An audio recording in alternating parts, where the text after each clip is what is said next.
경선을 할 때 내가 몇몇 사람들한테도 이야기하고 추경호 원내대표도 한테도 이야기한 거로 내 기억을 합니다. 경선을 자유롭게 치러야만이 우리가 대선에 이길 수가 있다. 대선에 만약 치게 되면 윤석열 부부는 감옥 갈 것이고 우리 당 의원들 상당수가 기소가 될 거다. 그리고 추경호 대표 같은 경우에는 겸 직후에 행적을 문제 삼아서 내란 공범으로 몰고 갈지도 모른다. 그래 되면 통진당처럼 당이 해산을 하게 되는 그런 상황도 생길 수가 있다. 그래서 이번에 경선은 지난번처럼 장난치지 말고 그냥 정상적으로 했으면 좋겠다. 그런 취지로 추경호 원내대표한테도 내 한 거로 기억을 합니다. 그뿐만 아니고 윤석열 대통령한테도 통화를 하며 이야기를 했어요. 그런데 절대 그런 장난 안 치겠다고 하다가 나중에 보니까 전부 친윤들의 작업으로 경선이 이상하게 됐죠. 추경호 전 원내대표 구속영장 청구는 앞으로 큰 파장이 일어날 겁니다.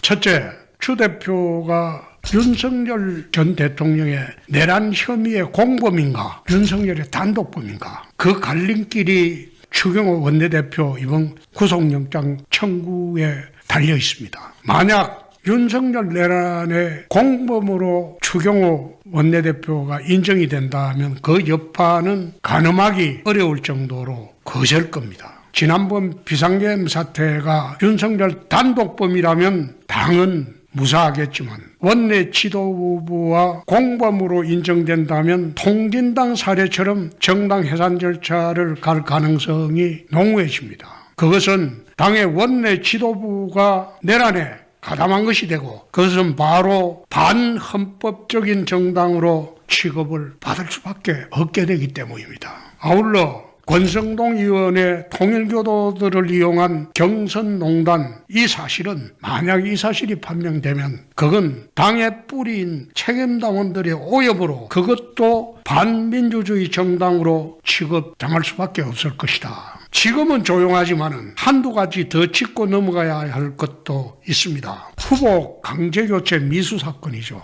한덕수로 그 당시에 당의 지도부가 강제로 교체하려고 하다가 미수에 거쳤는데 그것도 반민주 정당으로 정당 해산 사유에 포함될 수도 있고 또 윤석열 사수를 위해서 한남동 공간 앞에서 경찰이 윤석열 체포영장을 집행하려고 할 때 그에 막았었던 40여 명의 국힘의원들, 국민의힘 의원들이 이것은 지금 수사를 하고 있지 않지만은 이것도 문제를 삼으면 특수공무집행 방해죄가 문제가 될 겁니다. 그것은 파장이 워낙 크기 때문에 아직 문제가 되고 있지 않은 것 같은데 만약 이런 것도 문제가 된다면 참 국민의힘은 난관에 봉착할 겁니다. 이거는 윤석열과 마찬가지로 특수공무집행 방해죄가 나는 된다고 봅니다. 그러나 이것까지 건드리지는 않을 것으로 보여집니다만은 만약 이것까지 건드리면 국민의힘은 패스트트랙 사건, 지난번에 무더기로 국회의원들 걸렸던 패스트트랙 사건 재판이 될 겁니다. 통진당의 정당 해산 청구는 이석기가 구속된 후에 2달 만에 전격적으로 청구가 됐습니다. 1심 판결 나기 전에 청구가 됐다 이거죠. 이석기가 구속되자마자 2달 있다가 그 당시에 박근혜 정부가 판결화 시켜서 정당 해산 청구를 합니다. 그리고 1년 뒤에 이석기가 항소심 판결이 선고될 무렵에 헌재에서 이건 인용이 됐어요. 이 인용 사유를 보면 아마 통진당에서 항변은 일부 구성원들의 일탈이라고 그런 식으로 주장을 했지만은 헌재에서 이거는 한 명만 그걸 받아들이고 8명은 본질적인 문제로 보고 받아들이지 않았습니다. 일부의 일탈이 아니고 대다수 당의 위헌 행위를 했다. 이렇게 본 겁니다. 문제는 내란 가담 행위가 일부 지도부의 일탈인가 당원 전체의 문제인가 귀착될 건데 그 결과는 지금 예단하기는 어렵습니다. 그러나 정당 해산 청구 자체가 국민들에게 던지는 충격은 아주 클 것이고 그런 정당 해산을 청구된 당에 대해서 앞으로 선거를 어떻게 이끌어 갈 수 있겠습니까? 민주당에서 그럴 건데요. 해산될 정당에 왜 찍냐? 그게 우리 골수 지지자들은 그렇지 않다고 생각하겠지만 중도층이나 상당수 국민들은 회의적으로 볼 겁니다. 그래서 정당 해산이 될지 안 될지 그게 문제가 아니고 해산 청구를 당하게 되면 당이 존립하기가 상당히 어려워질 것이다.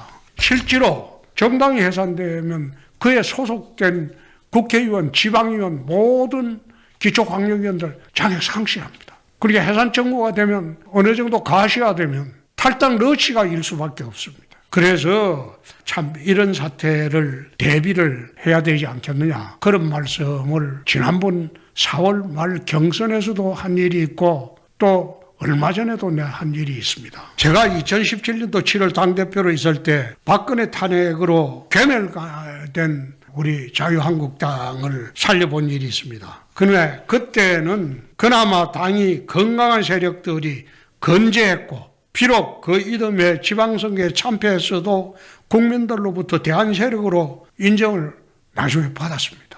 그러나 지금의 국힘은 당을 주도하는 친윤 친한 세력들이 윤 정권과 차별화를 이루지 못하고 책임당원들은 신천지 통일당 등 유사 종교 세력들의 침투로 썩고 병들어 있다. 그래서 2017년도처럼 그대로 두고 살아남기가 어렵지 않겠느냐 나는 그래 봅니다. 그래서 최근 페이스북에 시달리지 말고 자발적 해산을 한번 생각해 보라고 한 겁니다. 병든 체제를 그대로 두고 당을 회생시킬 수는 없다고 나는 봅니다. 중심 세력이 병들고 썩었는데 더 이상 그 당은 지탱하기가 어렵지 않느냐. 그래서 새롭게 시작을 하려면 윤통 세력, 한동훈 세력은 보수 정당에 침투한 용병 세력 불과하고 그들을 정리하지 않고는 한국의 보수 정당이 살아남기 어렵다고 나는 보고 있습니다. 새로운 정통 보수주의 정당을 만들기 위해서 자발적으로 해산을 하고 다시 시작하라는 겁니다. 제 나이가 이제 청년 시절에 정계 입문해서 이제 나이 70이 됐습니다. 내 나이 70에 무슨 미련을 갖고 내가 이런 말을 하겠습니까? 욕먹을 줄 알면서도 이런 말을 하는 것은 한국 정통 보수주의 정당을 되살리고 건강한 보수 진보 정당 체제를 다시 만드는 것이 국익을 위해서 바람직하다. 나는 그렇게 보고 제안을 하는 겁니다. 밀리고 밀려서 타율적인 수술을 당하기 전에 자발적으로 적극 개혁 혁신에 나서라는 그런 주문입니다. 2002년이죠. 2002년 이해창 대선 패배하고 우리는 그때 한나라당은 차떼기 정당으로 몰려가지고 당이 붕괴 위기에 몰렸습니다. 국민들 대다수가 우리 당을 해체하라고 했어요. 그런데 그때 박근혜 비대위원장은 당사와 당의 전 재산을 국가에 헌납을 하고 천막 당사로 가서 당을 재건한 일이 있습니다. 마찬가지로 비상계엄 사태에 내란 정당으로 계속 몰리는 이 위기를 탈출하는 방법은 당을 자율적으로 해산하고 당 재산은 전부 국가에 헌납하고 또 원인을 제공한 친윤, 친한 세력들은 축출한 후에 다시 모이라고 내가 이야기를 하는 겁니다. 나는 언제나 43년간 공직생활을 하면서 내 생각이 맞다면 결과를 이루어내지 못했을지라도 나는 정치 역사 또 검찰 역사에는 남을 것이라는 그런 일념으로 43년을 보냈습니다. 내가 대통령이 되지 못하고 해서 분풀이하는 것도 아니고 43년 공직생활은 늘 당당하고 소신 있게 살았습니다. 남이 뭐라고 하든 간에 나는 거기 신경을 안 쓰고 삽니다. 내가 유튜브 활동을 재개한 것은 정계 복귀를 하려고 하는 것이 아니라 진영 논리에 매몰된 한국의 정치판을 반성을 좀 하자. 오로지 국익의 관점에서 대한민국을 다시 일으켜 세우는데 미력하라마 일조를 할 수 있지 않겠나 그런 생각에서 유튜브를 재개를 했습니다. 30년 정치 생활을 했으면 이제 현실 정치에 들어간 것도 지겹습니다.